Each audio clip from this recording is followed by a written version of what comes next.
தயக்கம் காட்டாதீர்கள்.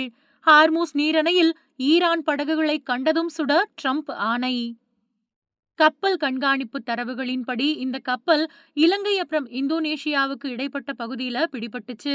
இது சீனாவுக்கு போய்கிட்டு இருந்ததா சொல்லப்படுது. உலக நாடுகளோட முக்கிய கடல் வழி பாதையான ஹார்மூஸ் நீரிணையில கண்ணி வெடிகளை வைக்கக்கூடிய ஈரானோட சிறிய ரக படகுகளை கண்டதும் சுட அமெரிக்க ராணுவத்துக்கு அதிபர் டொனால்ட் ட்ரம்ப் உத்தரவிட்டிருக்காரு. இது பத்தி தன்னோட சமூக வலைதள பக்கத்துல பதிவிட்டிருக்கக்கூடிய ட்ரம்ப், ஹார்மூஸ் நீரிணையில கண்ணி வெடிகளை வைக்கக்கூடிய ஈரானோட சிறிய ரக படகுகளை கண்டதும் சுட அமெரிக்க கடற்படைக்கு நான் உத்தரவிட்டிருக்கேன். இதுல எந்தவித தயக்கமும் காட்டாதீங்க. அது மட்டும் இல்லாம இந்த பகுதியில கண்ணி வெடிகளை அகற்றக்கூடிய பணிகளை மும்மடங்கு வேகத்துல தொடரவும் ஆணையிட்டிருக்கேன் அப்படின்னு சொல்லியிருக்காரு. அமெரிக்காவோட இந்த அதிரடி உத்தரவுக்கு முன்னாடி ஈரானோட எண்ணெய் கடத்தல்ல ஈடுபட்ட மெஜஸ்டிக் எக்ஸ் அப்படிங்கிற எண்ணெய் கப்பல இந்திய பெருங்கடல் பகுதியில அமெரிக்க படைகள் சுற்றி வளைச்சு பறிமுதல் செஞ்சாங்க. கினியா நாட்டு கொடியோட போன இந்த கப்பல் இலங்கை அப்புறம் இந்தோனேஷியாவுக்கு இடைப்பட்ட பகுதியில பிடிபட்டிருக்கு. இது சீனாவுக்கு போய்கிட்டு இருந்ததா சொல்லப்படுது. இது தொடர்பான வீடியோ ஆதாரத்தையும் அமெரிக்காவோட போர் அமைச்சகம் வெளியிட்டிருக்கு.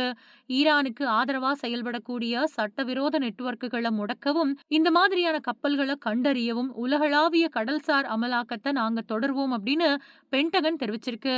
முன்னாடியே போன 2024 வருஷம் ஈரான் கச்சா எண்ணெயை கடத்தினதுக்காக இந்த கப்பல் மேல அமெரிக்க பொருளாதார தடை விதிச்சிருந்ததும் குறிப்பிடத்தக்கது. உலகளாவிய கச்சா எண்ணெய் அப்புறம் இயற்கை எரிவாயு வர்த்தகத்துல சுமார் 20% ஹார்மூஸ் நீரிணை வழியாவே நடக்குது.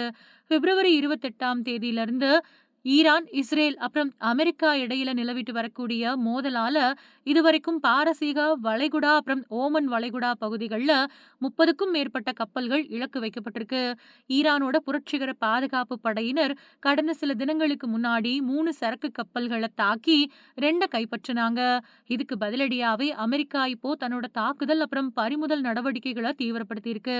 இதனால சர்வதேச சந்தையில கச்சா எண்ணெய் போக்குவரத்து அப்புறம் காப்பீட்டு செலவுகள் அதிகரிச்சு ரொம்ப பெரிய பதற்றம் நிலவிக்கிட்டு வருது.